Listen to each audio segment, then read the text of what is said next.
¿Saben por qué? Porque tenemos tejidos glucodependientes, cerebro, glóbulo rojo y músculo esquelético en contracción. No podemos prescindir de glucosa porque es nuestra principal fuente energética. Por lo tanto, en momento postprandial o absortivo, los seres humanos tenemos una forma de almacenarla. Almacenamos glucosa que es fácil de movilizar. ¿Ahí me escuchan bien? Sí, doctor. Ya, perfecto. ¿Sí? Para no estar luego hablando solo. Y así, a su vez, yo tengo claridad de este principio general. O sea, el principio general de las vías metabólicas que vamos a revisar es que los seres humanos necesitamos tener siempre constante en el torrente circulatorio glucosa por nuestra glucodependencia. Es por eso que el exceso de glucosa, que es cuando ingerimos alimentos, siempre recordar también de que el momento absortivo postprandial tenemos más de lo que requerimos. Y al tener más de lo que requerimos, nosotros tenemos que reservarlo. Momento postprandial, absortivo, que eso es acción insulínica, para luego tener que sacar las reservas en momentos post-absortivos, acción de glucagón, adrenalina, cortisol, hormona de crecimiento, ¿sí? Siempre tenemos que tener en cuenta esto.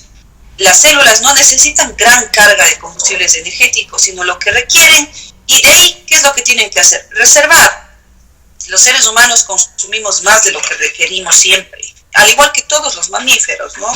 Entonces, este exceso de sustancias o de combustibles metabólicos en el momento postprandial determina de que necesitemos reservarlo para cuando venga el periodo de ayuno corto o ayuno largo.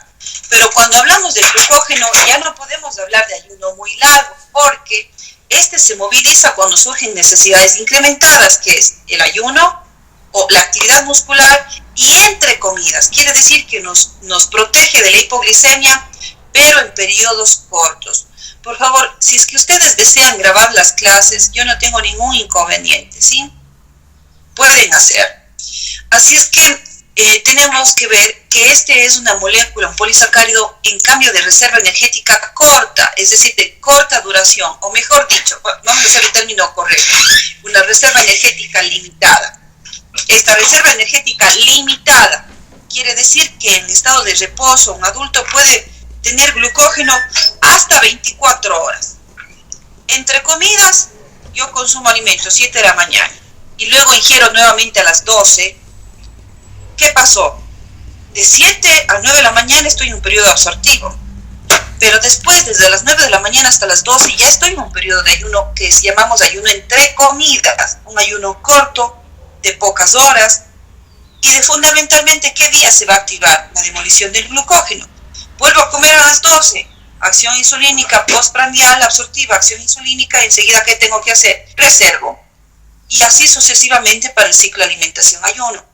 Pero si yo tengo un ayuno más de 24 horas, tenemos que ver que ya no puedo sustentar con el glucógeno porque el glucógeno se me debe haber terminado.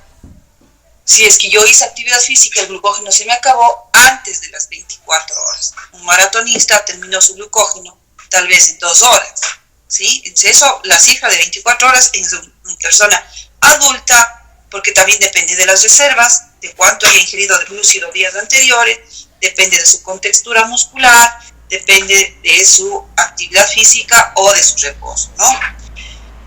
Esto implica de que nosotros estos gránulos en reserva al momento postprandial reservemos en gránulos. En el hígado, en cortes histológicos, se ha visto estos gránulos de 10 a 40 nanómetros.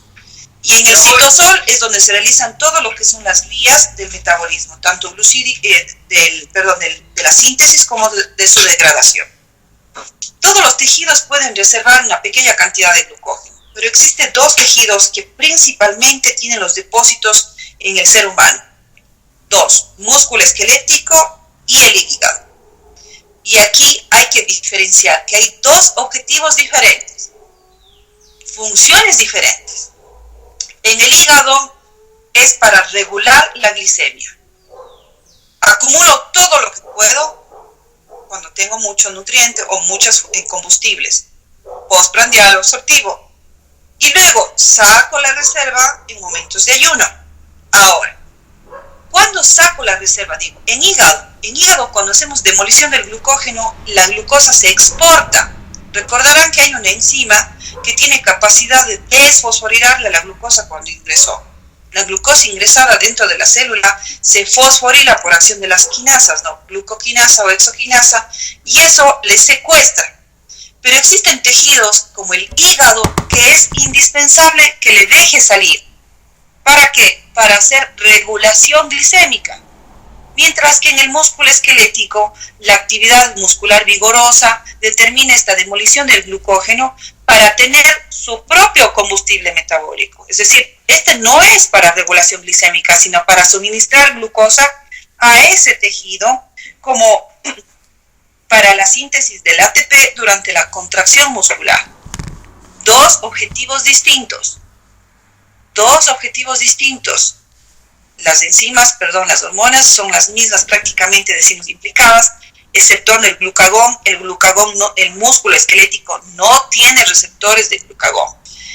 Y a su vez existió, en la parte histórica se ha determinado que hay una familia de científicos, esposos llamados los esposos Cori, que ellos descubrieron una serie de enfermedades llamadas glucogenosis, que son enfermedades hereditarias muy raras relacionadas con el metabolismo del glucógeno, con alteraciones o anomalías por defectos genéticos, enzimáticos, de todo lo que llamamos el proceso de metabolismo, ya sea glucogénesis o glucogenogénesis o glucogenolisis, ¿no? Así es que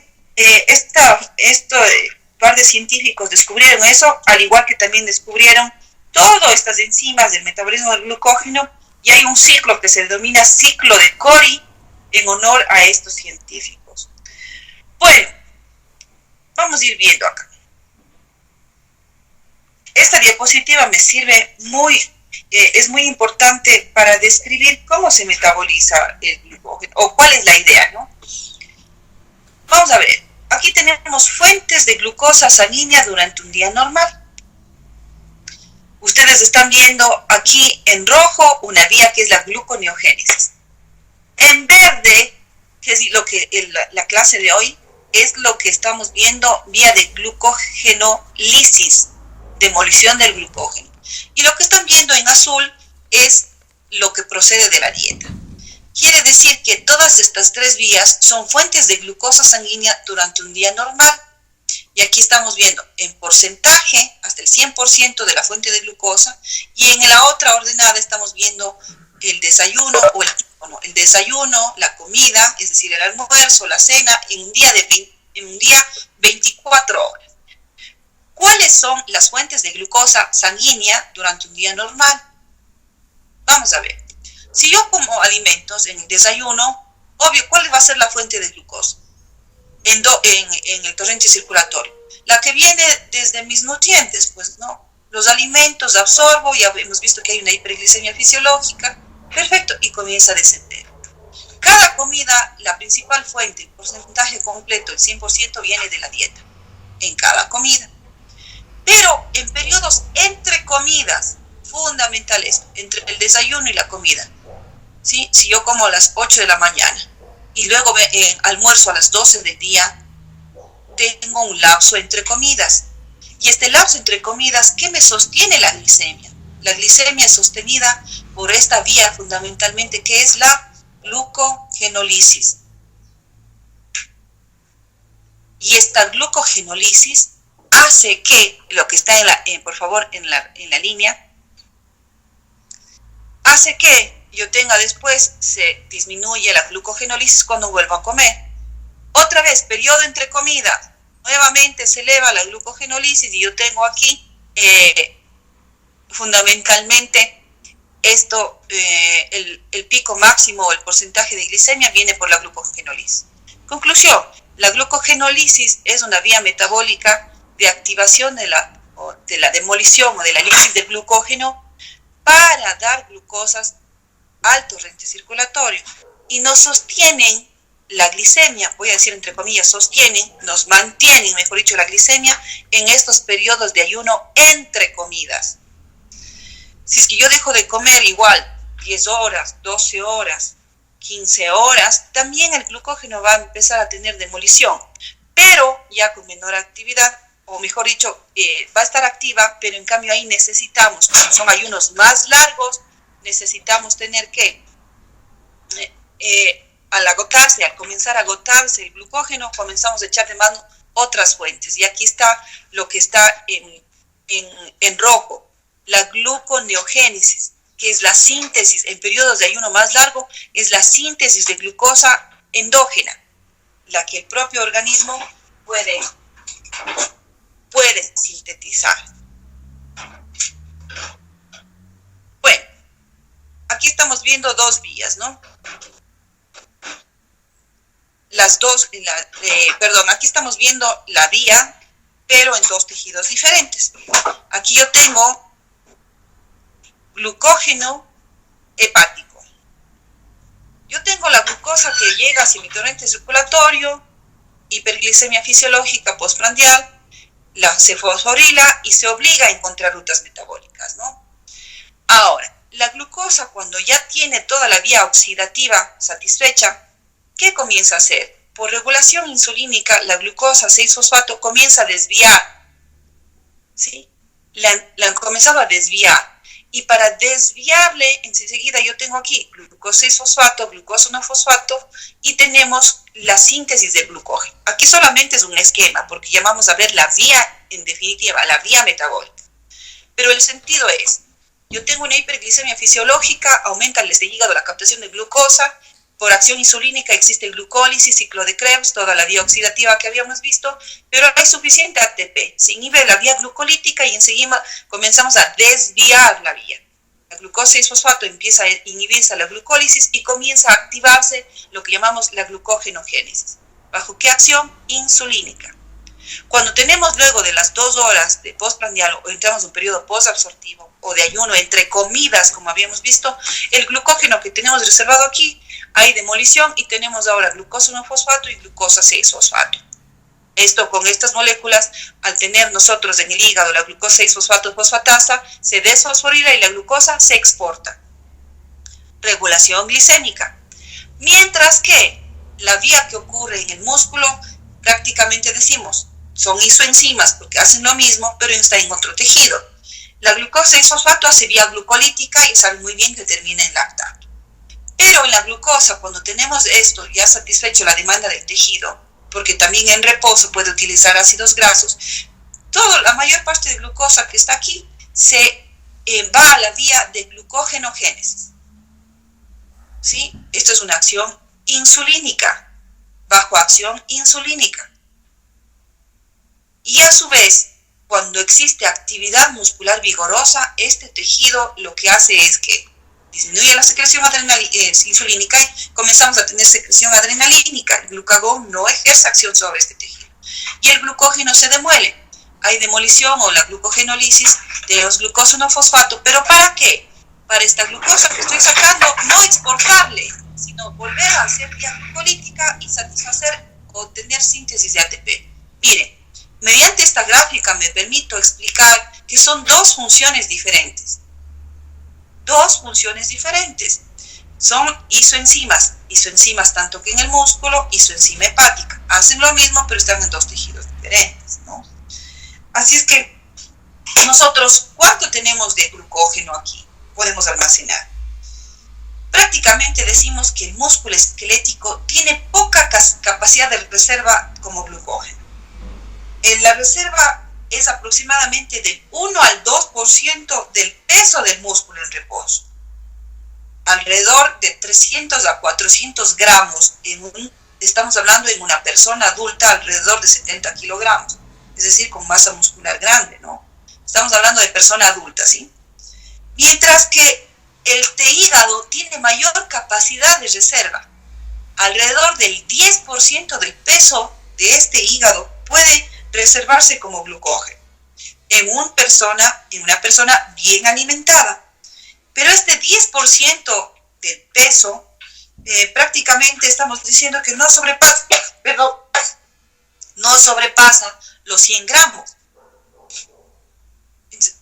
Este tejido hepático tiene la mayor capacidad de reserva, el 10% del peso.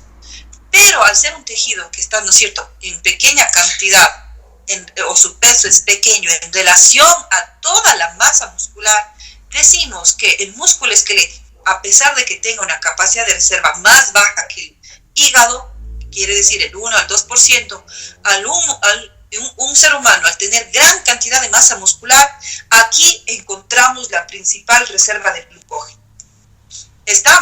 Quiere decir que en el músculo esquelético encontramos alrededor de 400 gramos, mientras que en el hígado encontramos alrededor de 90 a 100 gramos en una persona bien alimentada y adulta, ¿no? ¿Dónde está nuestra mayor reserva? En el músculo esquelético.